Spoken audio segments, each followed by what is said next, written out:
Salut, c'est Marc, j'espère que tu vas bien. Aujourd'hui, je te fais une vidéo sur la contracture. Qu'est-ce que la contracture? Comment elle survient et surtout comment la soigner? C'est le sujet de cette vidéo. Alors, ça tombe bien parce qu'il y a un mois exactement, j'ai eu une contracture au niveau des mollets, une contracture assez douloureuse puisqu'elle a duré sur plusieurs jours et j'arrivais même plus à marcher. Enfin, donc je vais te partager dans cette vidéo tout ce que j'ai pu mettre en place justement pour bien me soigner et on va éplucher le sujet. La contracture, qu'est-ce que c'est? Alors, pour te donner une petite image afin que tu puisses dissocier ça des autres blessures, la contracture, c'est comme un sac de nœuds. C'est en fait une réaction qu'a eu le muscle suite à un effort, suite à un traumatisme. C'est une réaction de protection que met le muscle en place. C'est une contraction involontaire. Le muscle vient contracter des fibres et les fibres sont un peu tétanisées. Elles viennent en fait rester un petit peu comme entremêlées. Et par conséquent, tu manques d'amplitude musculaire, le muscle n'est plus souple, tu n'as plus bien une bonne mobilité au niveau bien du muscle concerné, et c'est assez contraignant. Alors la contracture, comment elle survient? Il y a plusieurs types de contractures.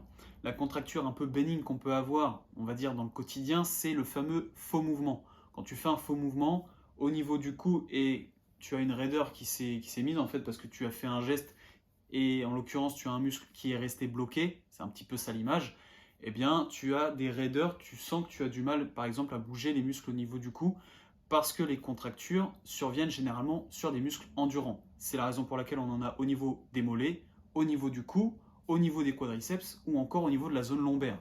Des zones qui sont très sollicitées et qui par conséquent, si tu n'es pas habitué à retravailler la mobilité et leur souplesse, tu peux avoir des contractures.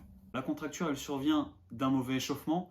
Si tu travailles à froid, tu vas choquer le muscle. Donc il se peut par la suite que tu aies une contracture.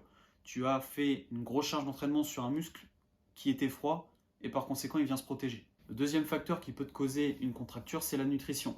Si tu ne fais pas attention à ce que tu manges, si tu manges trop salé ou trop gras, il se peut que tu augmentes en fait le risque d'acidose au niveau musculaire, ce qui va bloquer en quelque sorte un peu la récupération. Du moins, tu ralentis le processus de récupération et petit à petit, tu peux manquer de récup et ce qui fait que ton muscle, si tu le sollicites de trop, peut dans un certain cas avoir des crampes, donc en fait c'est une sursollicitation du muscle, ou dans un cas contraire, une contracture. Troisièmement, le manque d'hydratation. Si tu ne t'hydrates pas assez, on revient en fait au deuxième facteur, c'est au niveau de la récupération. Le manque d'eau au niveau musculaire peut provoquer justement des contractures. Ton muscle en fait vient s'adapter puisqu'il fait face à un potentiel danger si tu t'entraînes un peu trop ou si justement tu mets trop d'intensité et par conséquent tu peux avoir des contractures. Quatrièmement, si tu fais un exercice que tu n'as pas pour habitude de faire, tu augmentes en fait le risque de t'exposer sur une contracture. Ça a été mon cas il y a un mois.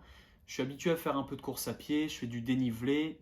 De manière globale, mes mollets sont assez sollicités. Je marche beaucoup, mais j'ai fait des extensions mollets, un exercice que j'avais pour habitude de faire auparavant, et puis il y a un petit bout de temps que je ne l'ai pas refait.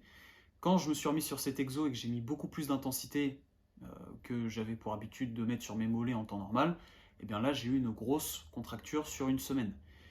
Je vais maintenant te parler bien des remèdes, qu'est-ce que tu vas pouvoir mettre en place si tu fais face à une grosse contracture. Si ta contracture est très douloureuse, si vraiment ça fait mal, ce que je te recommande, c'est d'appliquer du froid.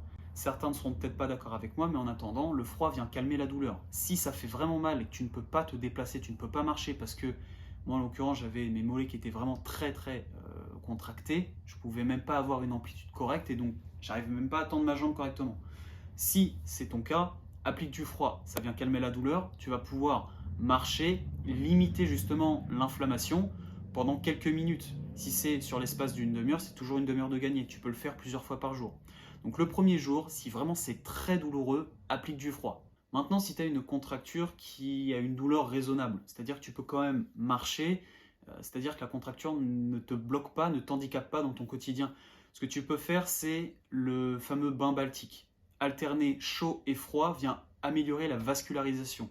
Tu bloques un petit peu l'apport d'O2 et de nutriments à travers le sang sur une vasoconstriction en mettant du froid. Et quand tu passes sur du chaud, tu fais l'effet inverse. Tu vas dilater les capillaires sanguins, ce qui fait que tu vas avoir un afflux sanguin, donc apport d'O2 et nutriments pour pouvoir cicatriser, réparer la blessure. Donc tu peux alterner en fait des phases de chaud et de froid, peut-être quand tu prends ta douche par exemple. Donc ensuite, au niveau de ta nutrition, ce que tu vas pouvoir mettre en place, c'est favoriser des aliments riches en magnésium et en potassium. En l'occurrence, la viande rouge, le poisson, les légumineuses, les légumes verts et tous les remèdes aussi anti-inflammatoires. Curcuma, gingembre, oméga 3. J'ai fait aussi une vidéo d'ailleurs sur le sujet, sur les remèdes anti-inflammatoires, je te la mets dans le coin de la vidéo. Quatrièmement, ce que tu vas pouvoir mettre en place, c'est les automassages.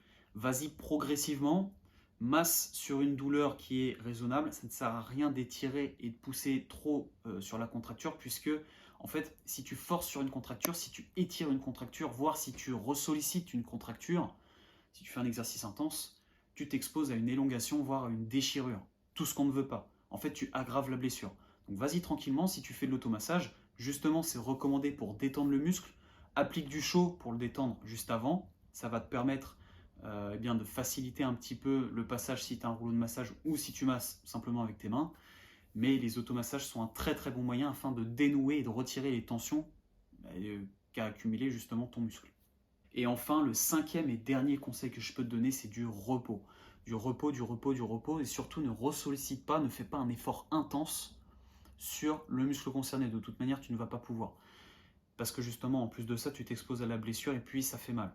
Par contre, ce que tu peux faire, c'est un effort au bout de quelques jours, si la douleur commence à passer, c'est de faire des phases de mobilité et un effort très faible sur une intensité, donc par exemple de la marche. Si tu as des courbatures au niveau des mollets, si c'est au niveau du cou, tu peux faire des petits exercices pour remobiliser la zone, mais vas-y tranquillement. Donc progressivement, en fait, tu vas dénouer les tensions et tu vas pouvoir réintroduire ton activité physique. Mais généralement, au bout de quelques jours, la contracture est passée. Ça dépend encore une fois de plus du niveau de douleur, mais généralement, ça passe sous 4 à 5 jours. J'en ai fini pour cette vidéo. Si elle t'a plu, n'hésite pas à me laisser un like. Si tu as des questions, n'hésite surtout pas à me solliciter en commentaire. Je me ferai un plaisir de te répondre. Quant à nous, on se dit à la prochaine et surtout, prends soin de toi.